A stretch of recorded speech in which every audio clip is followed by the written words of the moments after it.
আকাশটা আজ বেশ মেঘলা, চারিদিকে হালকা বাতাস বইছে, যে কোনো মুহূর্তেই বৃষ্টি নামবে। গ্রামের কাঁচা রাস্তা ধরে ধীরে ধীরে হাঁটছে রাকেশ। ছোটবেলায় এই অধরপুর গ্রামেই তার জন্ম, বেড়ে ওঠা। তবে পড়াশোনার জন্য অনেক আগেই শহরে চলে গিয়েছিল সে।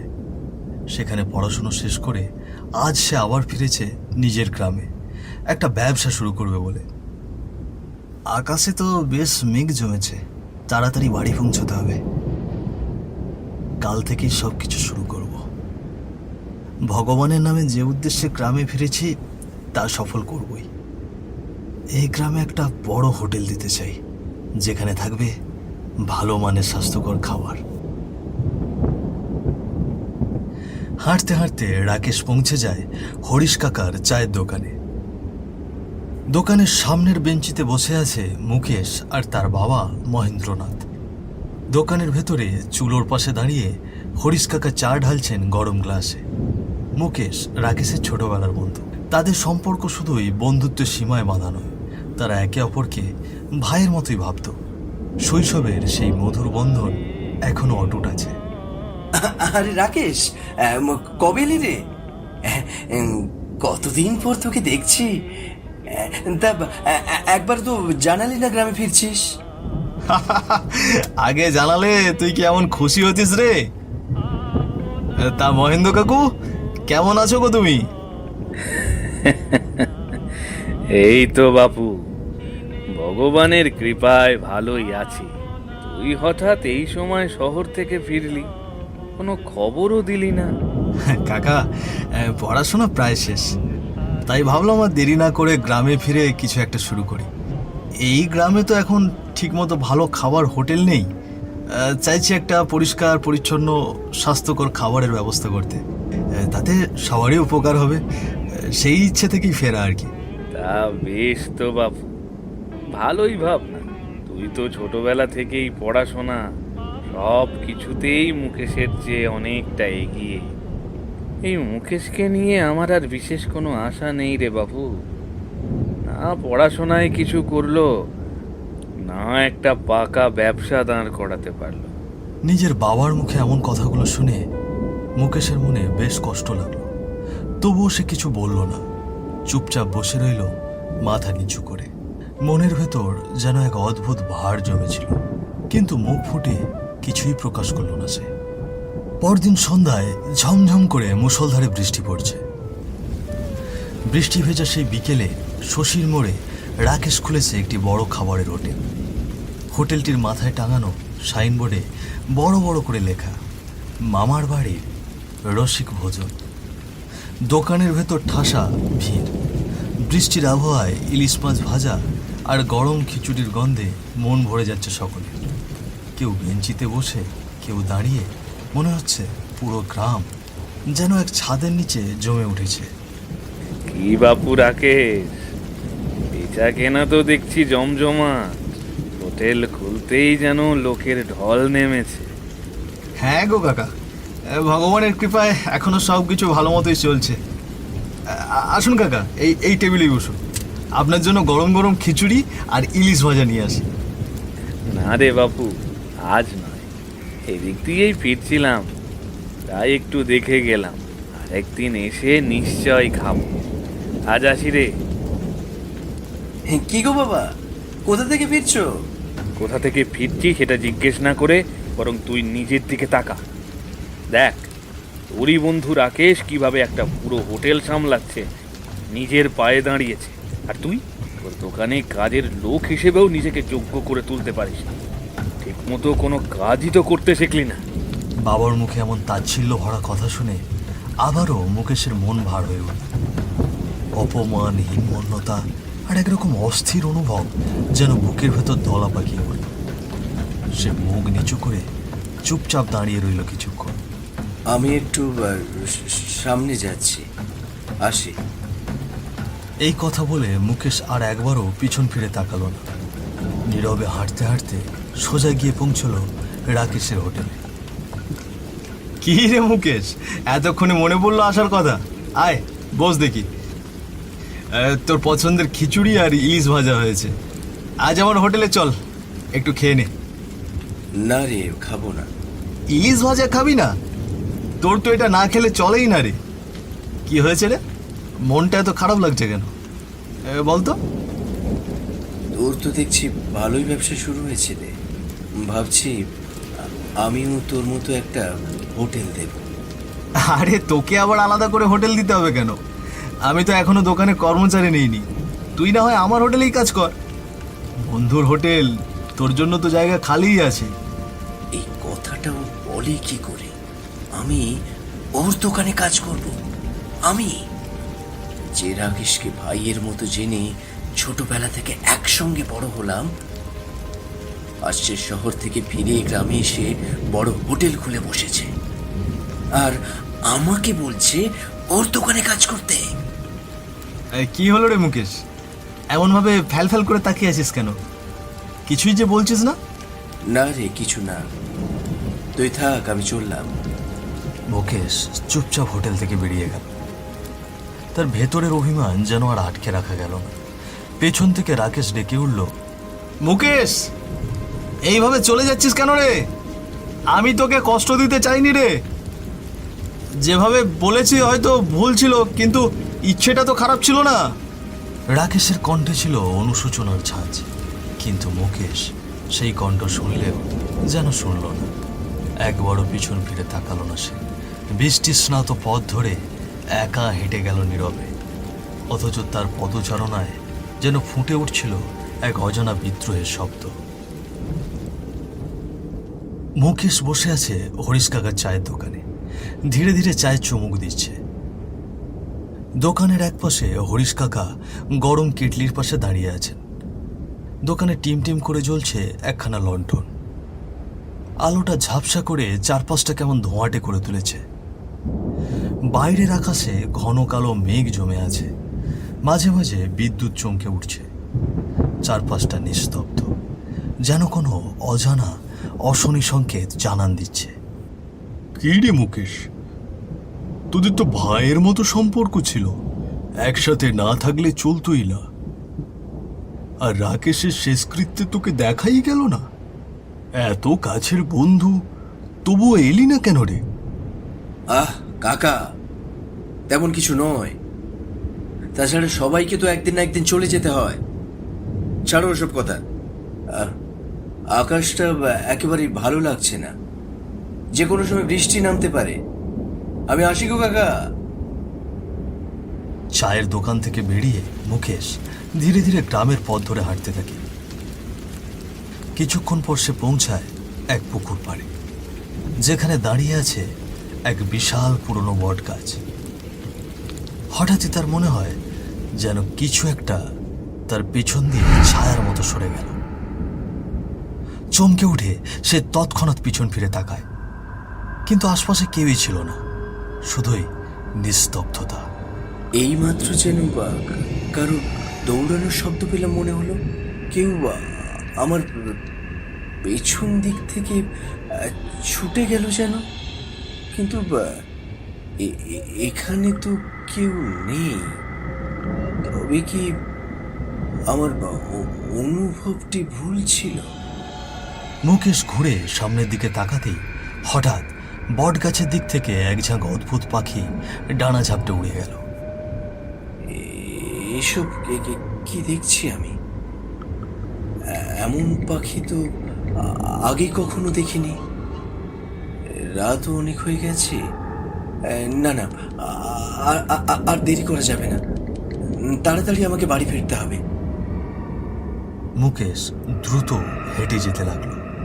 আকাশ থেকে নেমে এলো মুষলধারে বৃষ্টি, আর দূরে কোথাও শোনা যেতে লাগলো শিয়ালের ডাক। আকাশে একের পর এক বিকট বজ্রপাতের শব্দে কেঁপে উঠছিল চারিদিক। সে হাঁটছিল, ঠিক সেই সময় জঙ্গলের ভেতর থেকে একটা অদ্ভুত আওয়াজ ভেসে এলো, যেন কেউ মুকেশকে ডাকছে।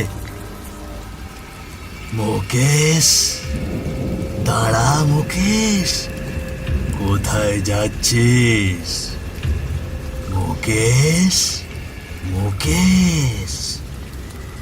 এইরকম এক বিভীষিকাময় আওয়াজ শুনে মুকেশ থরথর করে কাঁপতে শুরু করলো। সে চারপাশে এদিক ওদিক তাকালো, কিন্তু আশেপাশে কেউ নেই। শুধু কানে বাজতে থাকলো সেই ভয়ঙ্কর ডাকে ভরা আওয়াজ।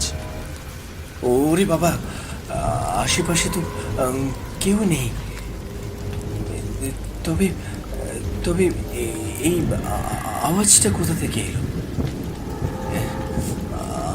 আমার মনে হচ্ছে নিশ্চিত আমি কোনো ভূতের পাল্লায় পড়েছি। এখনই আমাকে এখান থেকে পালাতে হবে যত তাড়াতাড়ি সম্ভব। মুকেশ প্রাণপণে দৌড়ে সেখান থেকে পালানোর চেষ্টা করলো। দৌড়তে দৌড়তে সে এক সময় হাঁপিয়ে উঠল। এক মুহূর্তের জন্য থেমে দাঁড়িয়ে চারিদিকে দেখলো সে এখনো সেই জঙ্গলের পথে আছে। সেখান থেকে এক চুলো নড়েনি সে। ও রাম রাম রাম রাম রাম রাম, এই কি কুলক্ষণে কাণ্ড! আমি তো এখান থেকে এক পাও নড়তে পারছি না। ঠিক সেই সময় আকাশে আরো তীব্র গতিতে বজ্রপাত শুরু হলো। শিয়ালগুলোর ডাক যেন আগের চেয়েও বেশি কর্কশ আওয়াজে প্রতিধ্বনিত হতে লাগলো চারপাশে। চারিদিকের পরিবেশ গা ছমছমে হয়ে উঠল। এই ভয়াবহ মুহূর্তে হঠাৎ সেখানে আবির্ভূত হলো এক বিভীষিকাময় দানব। তার চেহারা এতটাই বিকৃত আর অস্বাভাবিক যে তাকালেই মনে হয় যেন প্রাণটাই দেহ ছেড়ে পালাতে চায়। দানবটি ছিল অতিমাত্রায় লম্বা, তার চোখ দুটি জ্বলজ্বল করছিল লাল আগুনের মতো, আর সে এক দৃষ্টিতে তাকিয়েছিল মুকেশের দিকে। মুকেশ সেই চাউনি দেখে থরথর করে কাঁপতে শুরু করলো। তার শরীর অবশ হয়ে আসছে ভয় আর আতঙ্কে।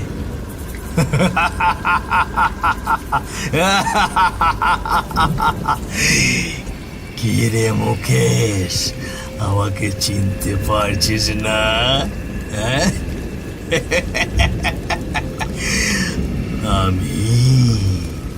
আমি রে, আমি রাকেশ, তোকে যে নিতে এসেছি আমার কাছে।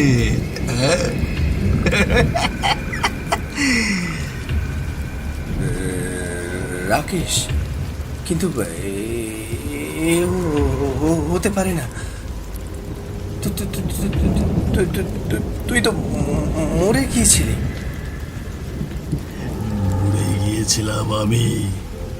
মরে গিয়েছিলাম।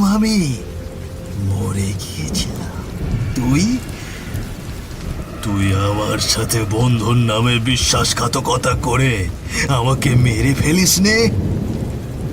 কেন রে, কেন করলি তুই এমন? এটি ছাড়া আমার আর কোনো উপায় ছিল না। আমার। আমাকে তুই মাফ করে দে বন্ধু, আমাকে মাফ করে দে। তাদের কথাবার্তার মাঝে হঠাৎ করে সেখানে হাজির হন হরিশ কাকা। সামনে দেখা ভয়ানক দৃশ্য দেখে তিনি থরথর করে কাঁপতে থাকেন। মুকেশ, ওটা তো ভূত! ওরে বাবা, পালা পালা এখান থেকে, নইলে আমাদের দুজনকেই গাড় মটকে দেবে রে। পালাবে? ও এখান থেকে কিছুতেই পালাতে পারবে না। আমি রাকেশ, এই মুকেশ আমার সাথে বিশ্বাসঘাতকতা করে আমাকে মেরে ফেলেছে। আজ আমি আমার প্রতিশোধ নেব, তারপর এখান থেকে যাব।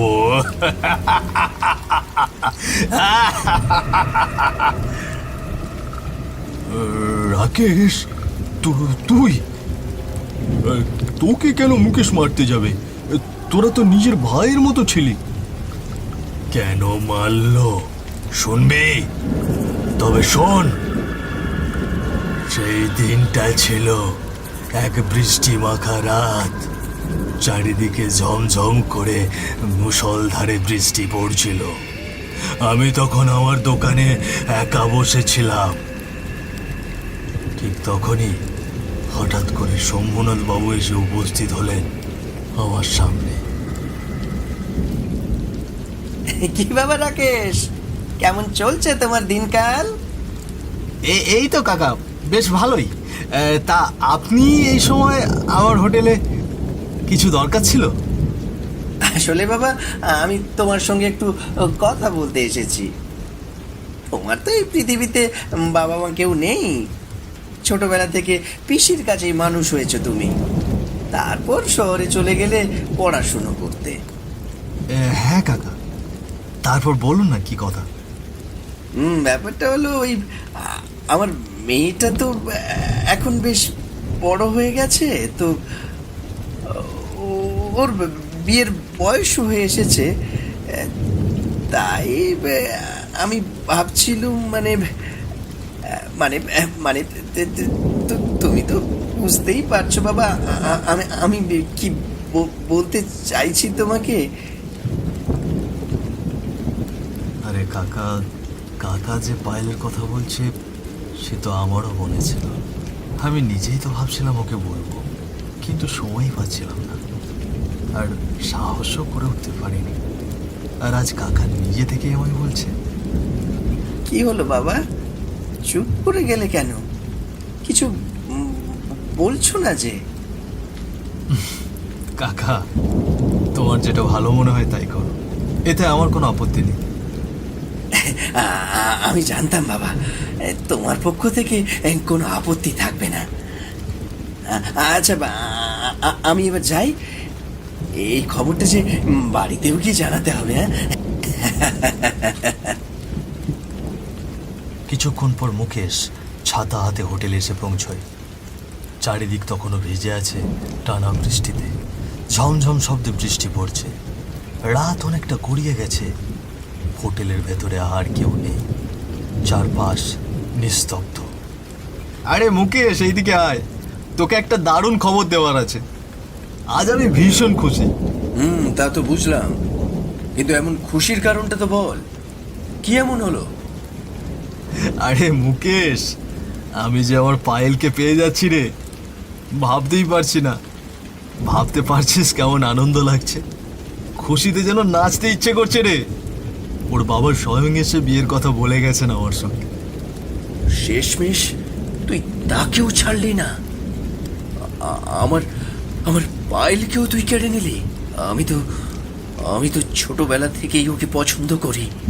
তুই তো সব জানিস রাকেশ। এই কথা শুনে রাকেশ একদম হতভম্ব হয়ে দাঁড়িয়ে রইল। সে কিছুই বুঝতে পারছিল না যে কি বলবে। তুই পায়েলকে পছন্দ করিস মুকেশ? এই কথা তো আমি কোনোদিন জানতাম না। বিশ্বাস কর, আমি যদি জানতাম তাহলে এই বিয়েতে রাজি হতাম না।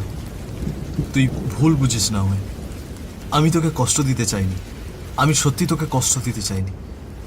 ভুল বুঝবো না বলছিস? তুই তো ছোটবেলা থেকেই সব কিছুতে আমার আগে থাকিস। পড়াশোনা থেকে শুরু করে যেটা আমি চাই সেটা তোর ভাগ্যে আগে জুটে যায়। আর আজ তুই আমার ভালোবাসাকেও ছিনিয়ে নিতে চলেছিস। না না না রাকেশ, আমি কিছুতেই ছাড়বো না আমি। মুকেশ তখন রাগে উন্মত্ত, চোখে মুখে এক অদ্ভুত ক্রোধের ছাপ। হঠাৎই সে হোটেলের কোণায় রাখা সেই লাঠিটা তুলে নেয়। তারপর কোনো কিছু না ভেবেই আচমকা রাকেশের মাথায় সজোরে আঘাত করে বসে। রাকেশ ছিটকে মাটিতে পড়ে যায়। মাথা ফেটে রক্ত গড়িয়ে এসে পড়ে কপালে। ব্যথায় ছটফট করলেও সে তখনও সজ্ঞান, দুই চোখ বিস্ফোরিত আর ঠোঁটের কোণে যন্ত্রণা। মুকেশ, তুই এটা কি করলি রে? আমাকে এভাবে মারলি? একবার যদি বলতিস, তোর জন্য আমি পায়েলকে ভুলে যেতাম। তুই তুই কেন আমায়? কথাটি আর সম্পূর্ণ শেষ করতে পারল না রাকেশ। চোখ দুটো ধীরে ধীরে বন্ধ হয়ে এলো, নিঃশ্বাস থেমে গেল। দেহ নিস্তেজ হয়ে মাটিতে লুটিয়ে পড়ল। মুহূর্তেই প্রাণহীন হয়ে গেল সে। পড়ে রইল শুধু তার নিথর দেহ। চারপাশে ছড়িয়ে পড়ল এক অসহনীয় মর্মান্তিক নীরবতা। এইভাবে মেরে ফেললি আমাকে কেন রে? কেন? তুই যদি একবার আমার চোখে তাকিয়ে দেখতিস, আমি তো তোর জন্য নিজের প্রাণটাও হাসি মুখে দিয়ে দিতাম রে। কিন্তু না, তুই আক্রোশে, রাগে, হিংসায় সব ভুলে আমাকে নির্মম ভাবে শেষ করে দিলি। আমাকে মাফ করে দে বন্ধু, আমাকে মাফ করে দে তুই। বিশ্বাসঘাতকতা যে করে তার যে মাপ নেই রে মুকেশ, কোনো মাপ নেই। মাপ?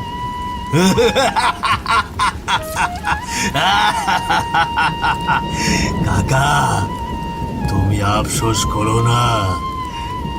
আমি যে এখন মুকেশকে আমার সঙ্গে নিয়ে যাব।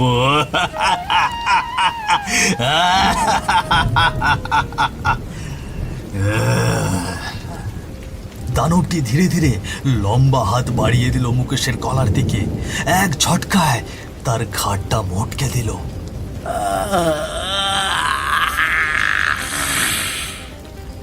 তারপর মুকেশের নিথর দেহের হাতে হাত রাখলো সেই দানব রাকেশ। আর মুহূর্তের মধ্যেই দুজনে মিলিয়ে গেল এক ধোঁয়াশার অচেনা ঘন ঘোরে। চারপাশ নিস্তব্ধ হয়ে এলো। হরিশ কাকা নিশ্চুপ হয়ে দাঁড়িয়ে রইলেন। কোনো শব্দ নেই, শুধু আকাশ থেকে টুপ টুপ করে ঝরে পড়ছে বৃষ্টির ফোঁটা। শেষ পর্যন্ত দুটো প্রাণী হারালো শুধুমাত্র একটা ভুল বোঝাবুঝির কারণে। কি ভয়াবহ পরিণতি! একটুখানি বোঝাপড়ার অভাব যে কত বড় সর্বনাশ ডেকে আনতে পারে তা আরেকবার চোখের সামনে দেখলাম। এই গল্পটি আমাদের শেখায়, ভুল বোঝাবুঝি আর অভিমান যদি সময় মতো না কাটে, তাহলে সম্পর্ক যেমন ভাঙে তেমনই প্রাণও ঝরে যায়। কখনো কখনো একটু বোঝাপড়া, একটু ক্ষমাই বাঁচিয়ে দিতে পারে একটা জীবন, একটা বন্ধুত্ব।